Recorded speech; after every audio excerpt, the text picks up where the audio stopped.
అతి చిన్న వయసులోనే తండ్రిని కోల్పోయిన అతని ముగ్గురు కుమారులకు వారి కుటుంబానికి ప్రభుత్వం అండగా ఉంటుంది. వారి కుటుంబానికి 1 కోటి రూపాయల ఎక్స్ గ్రేషియా, అమరుడైన కానిస్టేబుల్ పదవి విరమణకు వచ్చే లాస్ట్ పే డ్రాన్ శాలరీతో పాటు కుటుంబ సభ్యులలో ఒకరికి ప్రభుత్వ ఉద్యోగం, 300 గజాల ఇంటి స్థలం మంజూరు రాష్ట్ర ప్రభుత్వం చేస్తుంది.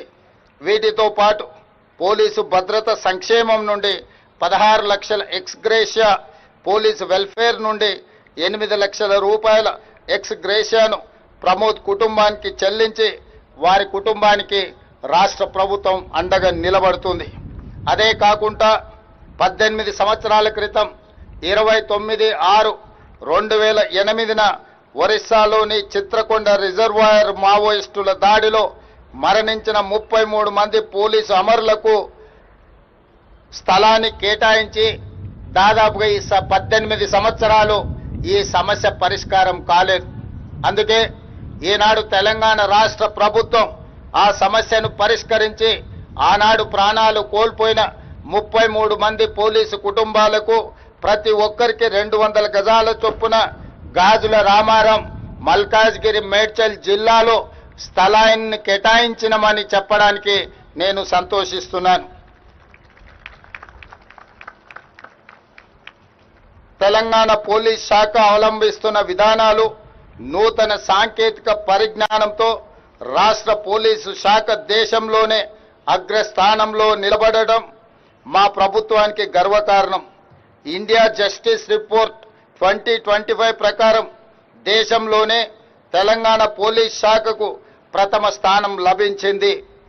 అదేవిధంగా పాస్పోర్ట్ వెరిఫికేషన్ విధానంలోనూ విదేశాంగ శాఖ నుంచి ప్రత్యేక అభినందనలు పొందింది. ఈ విజయాలు తెలంగాణ పోలీస్ సిబ్బంది నిరంతర కృషి, అంకిత భావానికి నిదర్శనం. అలాగే ప్రజల భద్రత, శాంతిని కాపాడుతూ తెలంగాణ పోలీస్ శాఖ దేశంలోనే అగ్రస్థానంలో కొనసాగాలని నేను ప్రగాఢంగా కోరుకుంటున్నాను. తీవ్రవాదం, ఉగ్రవాదం, సంఘ విద్రోహ కార్యకలాపాలు, మతతత్వ ఆందోళనలు, వైట్ కాలర్ నేరాలు, మాదక ద్రవ్యాలు, సైబర్ నేరాలు, కల్తీ ఆహారాలు, గుట్కాలు, మట్కాలు, ఇతర అసాంఘిక కార్యకలాపాలు రాష్ట్రంలో పెరగనివ్వకుండా అహర్నిశలు శ్రమిస్తూ తెలంగాణ పోలీసులు దేశానికే ఆదర్శంగా నిలిచారు. నేరం చేసి తప్పించుకోలేమన్న పరిస్థితిని సృష్టించడం ద్వారా ప్రజల విశ్వాసాన్ని పెంచిన తెలంగాణ పోలీస్ శాఖకు నా హృదయపూర్వకంగా అభినందనలు తెలియజేస్తున్నాను. తెలంగాణ డ్రగ్స్ మహమ్మారిని పూర్తిగా నిర్మూలించే లక్ష్యంలో ప్రత్యేకంగా ఏర్పాటు చేసిన ఈగల్ ఫోర్స్ సమర్థవంతంగా తన బాధ్యతలు నిర్వహిస్తుంది.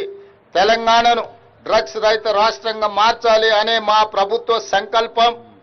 ఇందుకోసం పోలీస్ శాఖకు పూర్తి స్వేచ్ఛతో పాటు విస్తృత అధికారాలను ఇవ్వడం జరిగింది. డ్రగ్స్ దందా వెనుక ఎంతటి వారు ఉన్నా వదిలిపెట్టవద్దనే ఆదేశాలను అధికారులకు జారీ చేశాం. ఒకప్పటితో